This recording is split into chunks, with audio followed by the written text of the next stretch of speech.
The Galactic Council is now in session, intoned the chairperson. Given the emergent nature of this session, we have decided to include any representatives who could not attend in person to be present holographically. Anyone attending that way has been provided with an automaton responsive to your orders only for voting purposes. We all know why we are here, shouted the Orali representative, interrupting. Just call the vote, so we can be done with this backwater waste. Any further such outbursts will be met with termination of office. I will not stand these hallowed halls to descend into anarchy, stated the chair, being in such a way that all murmurs died down.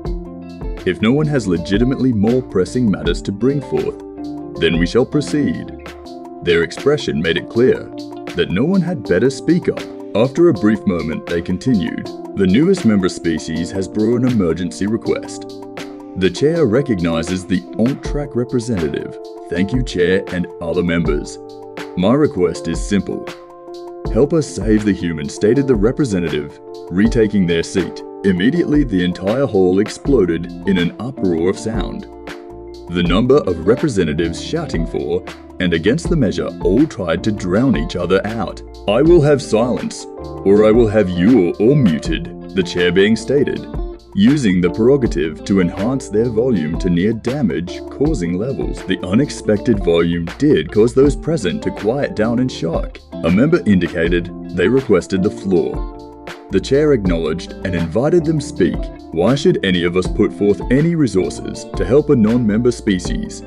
We have repeatedly invited the humans to join and been spurned every time, said the Dorth rep. After a surreptitious glance at the Orali, they sat down and yielded the rest of their time. During the recognizing of the Dorth representative, every single remaining member indicated a request for time, except the Orali and the Encrake. The timing of the request does not grant us the opportunity to acknowledge everyone. If you agree with the Dorth, retract your request. We will allow one speaker of the opposing view, then we will call the vote, stated the chair. About a third of the indicators turned off. The rest all raised their request to urgent in the hopes of being the one selected to argue the other way. Given the divisive nature of this issue, there can be no doubt of favoritism. Due to this, we will trigger a random selection. A brief moment later, the Glorp representative let out a brief sound of fright and amazement, and the rest of the hall was filled with various sounds of defeat and regret. The Glorp are widely regarded as the least member in every way. They were not intelligent overall.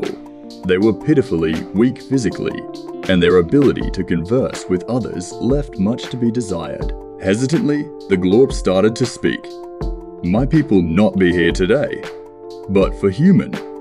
Your people not here, but for human, pointing at the Entrake. You not here. You not here, they continued, pointing at a different representative each time. After about 10, the Orali representative shouted, we get the idea. Move on. The chair flicked a control, muting the Orali. No further warnings. 10 cycle mute. Please continue, he motioned to the Glorp kindly. The Glorp had started shaking, and for a moment they all thought it may refuse to continue. It started timidly, but slowly came back to its normal. All no human help. Only bad dislike human. With that, a section of the council all started shouting at once. Many calls of objections. Some calls for the removal of the Glorp for slander. But the Dorth representative overshadowed them all. This is outrageous. These allegations cannot be borne. The chair turned on automatic mute for anyone not currently recognized. When he finished, the sound level returned to something more manageable. He said, I have turned on an auto mute. Also, I note that the Glorp representative never said who was who. Given that they are now unconscious, we will allow the randomizer to pick another to finish their time. The chosen then stood and said, while timid and not very eloquent. The Glorp's words pretty much sum up the ideas at play here. Every member here knows the humans and knows they refuse to join any group or coalition until their self-appointed punishment is over. We all remember what happened when the Ithal decided to annex Sol. The representative glanced at the shrouded section next to the Arai. Since then, their people can be seen at every refugee camp, every battlefield, every pandemic site, and manning their station that sits in what's left of the ethyl system. They refuse to bring harm to anyone, join any cause except saving anyone they can, and trying to get them to leave their ethyl vigil station is an exercise in futility. There now have been arguments made in both directions. How vote you to collectively sending aid to the humans now that their systems are under attack from this mystery armada? The chair opened the voting function. They waited, trying to remain calm as vote after vote was cast, as tally started coming in. He was surprised that a few who normally would have voted against support are now in favor. The greater consensus has not been reached. The lesser consensus has. For anyone who desires, they can provide assistance as they see fit or not. Anyone who refuses will not be condemned as breaking code. Anyone who tries to force another to help will be. This session is adjourned. Half a galaxy away, Captain Nguyen shouted, "What can we do to shore up defenses?"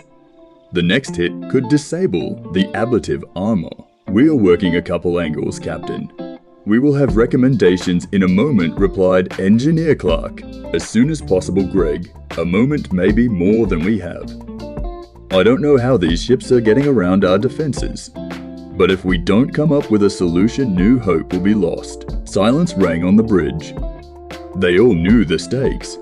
They had spent the last centuries developing medical science, and in that time, the rest of the galaxy had apparently caught up to their weapons and defense capabilities. "Sir," shouted Sensor Commander Groove. "New contact on sensors. They are coming into real space opposite the enemy armada from us." "Who are they, Commander? Open a channel so Ra can warn them away." "Incoming signal. It's a Glorp ship." "Commander, the Glortech is pitiful. We need to get between them and the Armada." "Too late, Captain. The Armada has seen them and their reserves are turning to fire. Look at all sensors. If we get out of this, we can at least give them to the Glorp." "So they know what happened to their ship," said the captain. "Wait, sir. I am detecting more incoming. I cannot seem to narrow down where they will exit. The sensors are throwing some impossible numbers. It must be something wrong with them. Switch to passive scanners. When they show up, have a channel ready and open." The entire bridge watched the main display to see not one, but many ships entering real space. The Glorp apparently sent their entire fleet. Every ship that could make it in one piece is now spread around the entire system. "Sir, the signal is still being detected by active scanners. Disable them. Send power to defense," ordered the captain. "I no longer believe it's a malfunction, sir. There is a massive number of ships coming from every direction," replied Commander Groff. "The rest have council items." "A moment later," he said, "Sir. There is now an incoming signal. Coming as council emergency. Greetings, Captain," said the council chair being as they appeared on the main display. "I brought some friends along to help. Regroup and pull back. Tend your wounded." The bridge looked on in disbelief as ship after ship appeared surrounding the Armada. After the Glorp and then Creek, there was the F-Spall flagship, a fleet of exodrones, and more yet appearing. Fully 2/3 of the council sent everything they had. They all knew of someone personally who would not be alive if it wasn't for a human, and they all wanted to repay the favor. The wealth of the galaxy means nothing besides the sacrifices humanity have made. Time you learn to accept what you have handed out to all of us.